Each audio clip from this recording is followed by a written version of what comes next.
Hello, Buzzer Internets, and welcome to this episode 7 of Stairway Mountain Hill Climb, where today I have a Bolide 350 GT for the Supercar Destroyers Rig. Now, although this is not technically a Supercar Destroyer because it is a supercar in itself, that is exactly the point. It is a supercar that we can test to see if the other vehicles are capable of beating it. Now, coming up for the first corner here, you'll see I do have to be a little careful, or actually a fair bit careful with the power. Mainly it's the power that can mess it up. Although it's under 300 horsepower, so not a lot by supercar standards. I mean, the more powerful variants have almost 500 horsepower. It is still enough to get it kind of twitchy and out of control at times. Just a result of the mid-engined layout, I would say. Other mid-engine cars do tend to drive this way. They're great when you have grip, but when you don't have grip, that's when things can go wrong. Now, it does have a fair bit of straight line speed. It'll go up to over 100 miles per hour with relative ease, and that, again, is for something with under 300 horsepower, remarkably good. It also has pretty good traction round corners, but you just have to push it a bit too hard and the rear will overtake the front. It doesn't take a lot, although there is grip in the tyres, don't get me wrong, it's not like it's a car with no grip, but you just have to know how to use the power, you know how much to use at the corners, and you need to know how much you can't use, because if you try and exceed the limits of a vehicle, well, it's very, very difficult to correct. You can occasionally do it, but you'll usually lose so much time in the method of correcting it that it won't be worth it, and, you know, I might as well just restart the run by that point. Speaking of the time I was able to set with this car, the vehicle set a time of 7:46.65, which is just below the Vendetta number 7 race car by 7 and a bit seconds, and above the Civetta Bolide Corsair Competizione, actually, which was a very, very high-end version of the Bolide. I believe the highest-end version. That thing had too much power, though. This just had a little less power, but I was able to control it. I was able to use the whole amount of power at some times, whereas I wasn't with that at pretty much any part of the course. That was a scary car. And that is actually quite a distance below it, by approaching 30 seconds below it. We have also beaten the Leguan Custom, but again, that is almost 20 seconds below this, so they're not really comparable vehicles. Either way, I feel this is a good place to move on to the next vehicle. So, here we have the first competitor to the Bolide 350 GT, the ETKI series Norlhart, and you can see with all its doors and seats, it is naturally the more practical of the two. I mean, that is pretty much beyond denial at this point. It is also all-wheel drive and has 566 horsepower, I believe, at the wheels, and 606 at the crankshaft, which is what the wiki says, although the wiki also says it's rear-wheel drive. That is not true. I turtled this myself, and it is all-wheel drive, in fact. The one I drove, that is. It's possible it's referencing an older model.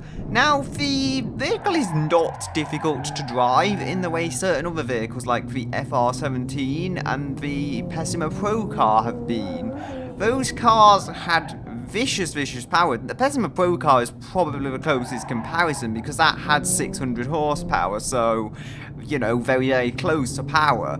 This is a 3-litre inline-6 making that power as well, so almost half the cylinders of the V10, and it does go. It really does. It actually reminds me of a Nissan R32. I'm almost certain that is a deliberate resemblance. Probably why they added the all-wheel drive. I mean, it was already so close to a modified R32. I know ETK is a German manufacturer in this game and everything, but it's just, there's too many similarities. The era this car is from, the fact you can get it with all-wheel drive and an inline-6 that has a turbo. Yeah, it's not that far off, let's be honest.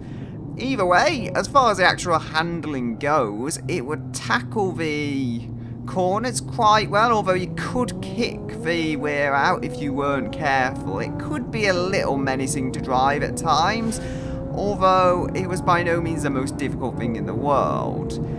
It had incredible speed on the straightaways though, just ridiculous levels of speed, as I guess you learn to expect from a car with this amount of power.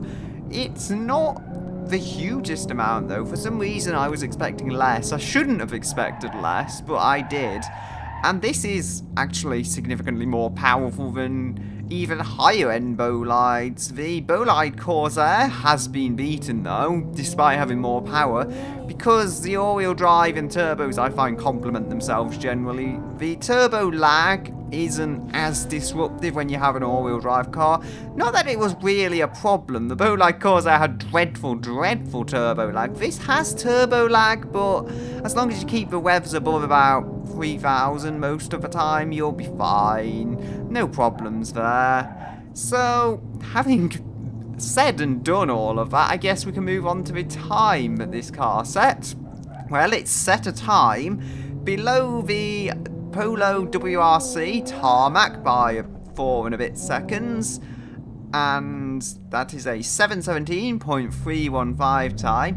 It is also below the SBR4 and Pessima hill climb vehicles, so not too surprising there. It's come below a bunch of full-on race cars. I mean, that's not too surprising for something that is essentially a heavily modified road car. It has also come just above the Hirochi Sunflare by quite a few seconds actually, by 16 seconds, and the ETK 856 TT Sport Plus, although this is a modified car, I must say that, so that is exactly where you would expect it to come, between I guess a good stock vehicle and a race vehicle. So there we go. All in all, I am very impressed with this vehicle. It is definitely a supercar killer, and I think we can see, I guess, more variety in the next vehicle. So, our next supercar destroyer is a Miramar 240Z. Now, this is a car where it's more up in the air whether it can actually defeat the Bolide, because it only has 240 horsepower, so it is less powerful than the Bolide in this respect, and it is front-engined, and the tyres have about as much grip as toothbrushes. However, it's just so much fun. I mean, the engine revs ridiculously high. If you look in the bottom right corner, you'll see it revs over 10,000 RPM. That is not low revving in the slightest. And it's just the power delivery as well. It's just such a good powertrain. Even if the tyres aren't there, you can really push this car and just enjoy pushing it. I would like more grip. As I've said, the tyres are not good on this. The tyres stink, but the rest of the car is just so good. I mean, the chassis of a Miramar is very good around corners as well. It's almost like an old Sunburst. The things are capable, incredibly capable, and this is probably the most capable variant known to date. It is, round the corners, I would say very fast if you use it properly, although it's easy to spin. As with the Bolide, it's easy to just overdo it and, you know, and feel the power, but ruin your lap all at the same time. This tends to be more twitchy than the Bolide though. As I've said, those tyres, they are really not something you can rely on. The top speed you can get on this course is over 100 miles per hour, around 110, so not bad in that particular respect. It does get going a decent amount there, and all in all, I'm very happy with the performance of this car. It's not a car you specifically get with the intention of having the most highest performance car ever though, because it is essentially a 60s race car with 60s technologies. It is not a modern car, thus it has limitations that not being a modern car gives something. Although it did still beat the Bolide, barely though. I mean, these things are so closely matched. Closer matched than I think they ever should be. And probably just due to the weight advantage this car has, it just levels everything out. But this is a 746.377, as the Bolide was a 746.650. So the cars are so close, you can't really go calling it a victory for this, in my opinion. Although it did still beat it out on the leaderboard, it's just the margin was so tiny that it doesn't seem fair to declare a victor. It matched the Supercar, in my opinion. That's it. Although we have still beaten the Legrand Custom and the Bolide Corsair Competizione by a decent chunk, as with the Bolide 350 GT, and we've come below the Vendetta and the ETK 856 TT Sport Plus. So it's, well, with the Bolide, as I say, virtually identical time. Nonetheless, it does make the leaderboard a little more interesting to see such a variety of cars achieving close times. Either way, I think it's time we move on to the next vehicle. Next up, we have a pickup truck. Well, it outputs 578 horsepower to all four wheels. It's probably that's better said sooner rather than later. It also has the old ladder chassis, as you would expect from a pickup truck, and it is surprisingly quick. Now, I didn't have any trouble getting this thing up to speed. The only problem, weird as it might sound, was understeer. But I didn't have any kind of rolling problems. I didn't have any kind of weight balance problems. It just understeered. And overall, that is actually a remarkably small problem with this vehicle, given the problems it could have had. Like, just look at it, it's a D series, you expect it to tip over. And it is massive, yes, but the fact that it's massive and it understeers, they don't really complement each other. They are really the two reasons that this vehicle is so not quick as it could be.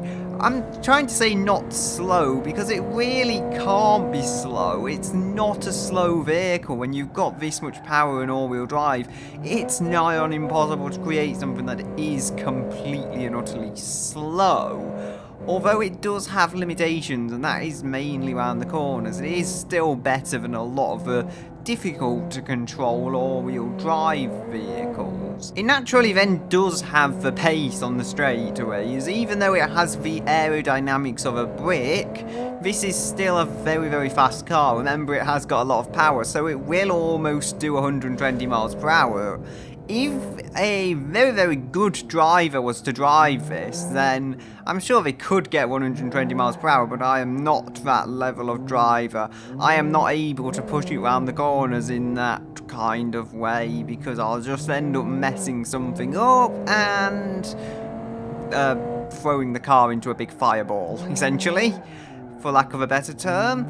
Anyway, as far as this has done on the leaderboard, after it did eventually survive the corners on the course, it's at a 7:31.696 time. Now that may sound familiar because other vehicles have set 7 minutes 30 times-ish. This is above the Hirochi Sunflare, which is set at 7:33, and the ETK 856 TT Sport Plus, which also set at 7:33. It is far below the I-Series and All Heart, though, by around about 14 seconds, so it comes where the good all-wheel drive cars are generally coming, the good stock all-wheel drive cars, but it's not with the very best tuners and the very best race vehicles. I guess that's to be expected. It's a pickup truck. I mean, I didn't imagine it to be this fast even once I was first driving it, but hey, it surprised me, and ultimately I'm impressed. So with that being said, on to the next vehicle. Next up, we have a complete monster of the car, the 787 horsepower O'Creedy S88, which is basically a 200BX with the engine in the back. Now, this is interesting. It is the Demon variant, and it is a very strange vehicle. As you saw, I weaved to the left there. That is just one of the disadvantages, I guess, of the less stable rear-engined layout as opposed to the front-engined layout with 200BX users. But it can grip very, very well. This is only a rear-wheel drive vehicle, remember, and it does weigh just under 1250 kilos. It is not heavy by any means, so to have this little weight combined with this much power, if that power is usable, you can get a lot of speed from it. It isn't the most usable, as I must say. It does occasionally go out of control on the corners, just due to a misbalance of the car. It's not perfectly balanced. You can tell that something has been disrupted with the weight balance and that it shouldn't really feel this way. It also has a massive rear wing and presumably loads of lift on the front end because there's no bumper there, just kind of a bash bar. So that's not going to help aerodynamics. The car was able to achieve a 7:15.592 time, which slots it neatly between the Volkswagen Polo World Rally C tarmac and the ETKI Series Narlhart.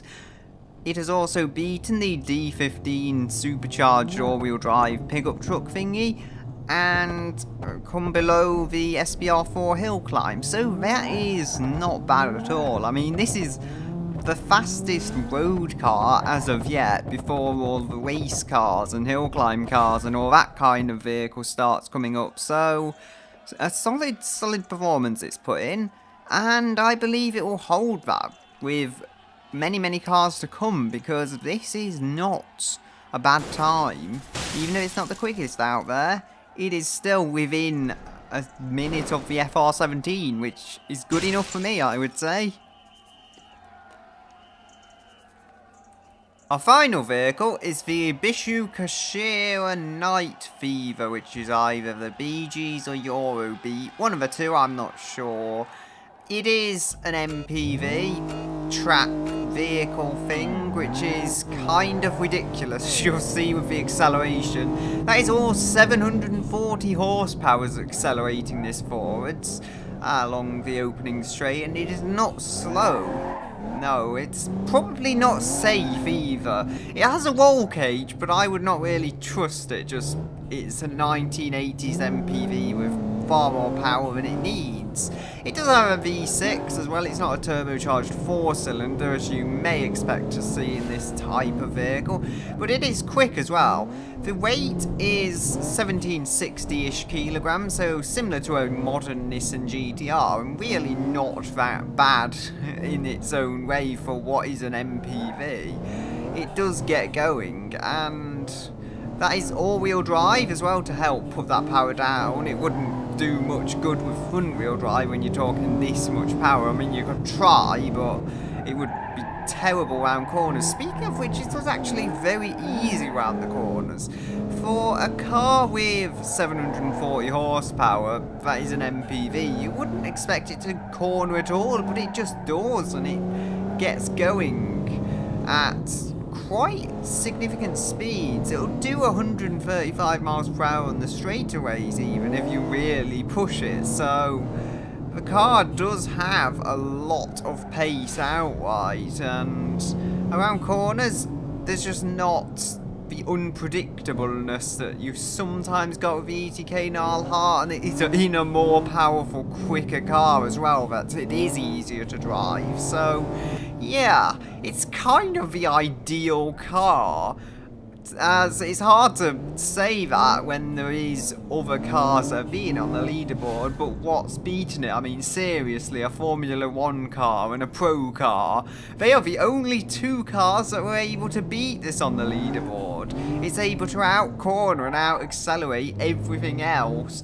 The Pessima 9 HXT hill climb car came close, but beyond that, the cars really start falling behind, and it is the only road car to get a sub 7 minute time. So it's a proud MPV. It doesn't really need an introduction because it has Night Fevers on its side somehow.